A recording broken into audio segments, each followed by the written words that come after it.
So when installing an outboard pressure, water pressure sensor, you have a couple different options, and basically those are a compression style fitting kit, which uses a hard line and compression style fittings, or you have this nipple style, which uses a soft flexible line that just slides over and uses just like zip ties or clamps to hold this in place. But basically your entire kit's going to be based on what fitting you have here on the back of your water pressure gauge. This one happens to be Yamaha, and it does use compression fittings, which is kind of similar to what you'd see like in an ice maker on your refrigerator. Basically you would attach any fitting, whichever fitting your motor requires. They're all going to be different. This would go into the motor. You have a ferrule here, and your compression nut would slide here. Then the other side will run to your gauge up on your console. You would need to cut this to length. There is a small fitting in here. This adapter keeps the hose from collapsing on itself, and you would need to cut this out, get it to length, reinstall this, slide your compression fitting over your ferrule, and then this would slide into your fitting just like that.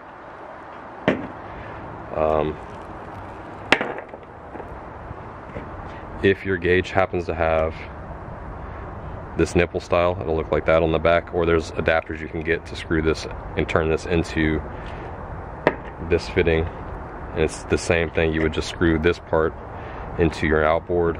A lot of times they'll have a gasket that goes around here.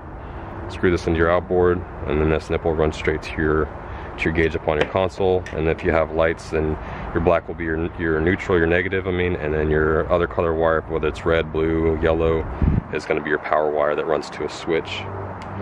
The advantages of using mechanical versus electrical is typically these are more responsive and they're more accurate.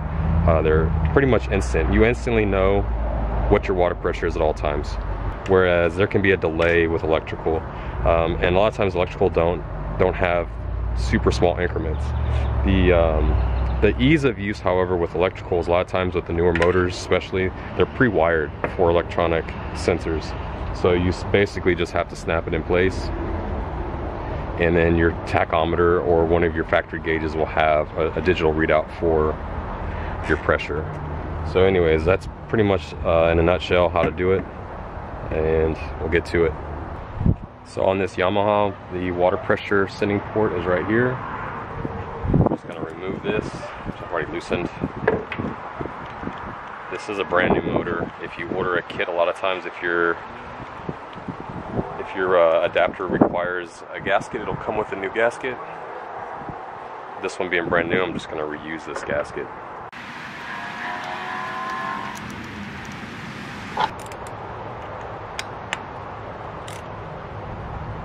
Don't over tighten that. Just want to make sure it's tight up, it's not going to leak. Check your torque specs also. So I've run the hard line through my rigging tube to the back of the boat towards the motor, and I'm just going to go ahead and connect the compression fitting here and go ahead and snug it down. And once I get it into place, I'll pull it snug from the back of the rigging tube and then leave myself just a small bit of extra slack in the line. So my motor is on a jack plate, so I want to allow a little bit of room for up and down movement. You always want to support both sides if you're using it this way. You want to have wrenches on both of these nuts here. Don't want to over tighten it. You're just trying to get that ferrule to crush. That's it. Push it into place and just pull the line snug. And then give yourself just a little bit of slack. And then we'll tighten that into place after we get it hooked up in the back. So So we've routed the line on the back side of the motor because of the way that this adapter kind of points this way. I didn't want to run it back the same way as the old motor. So I'm just going to get my length in here, good estimate, and cut it. You want to use a nice sharp pair of scissors and cut quick because you don't want to bend the line. So quick. And next we're going to need to remove this insert. I just took a razor knife and just cut it just real lightly up against this way to get this insert out. And you should be able to just pop it out. Just going to go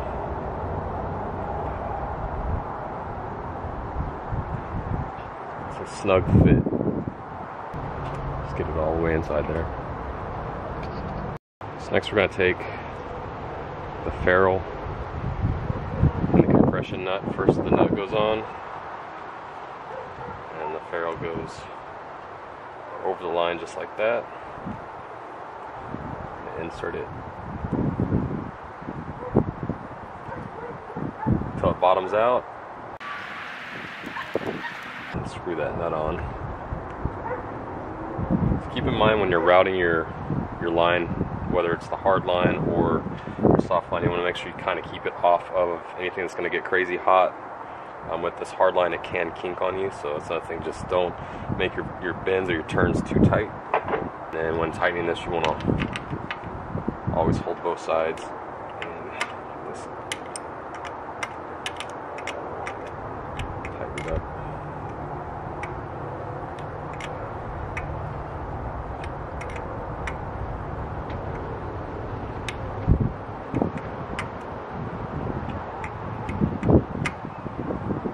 I'm trying to over tighten it either here. Just get it nice and snug. And that's it. We'll just tighten up the finish mounting the gauge up front, hook up my positive and negative leads to my power lines, and that's it. It's done. Let me know if you have any questions. Thanks for watching.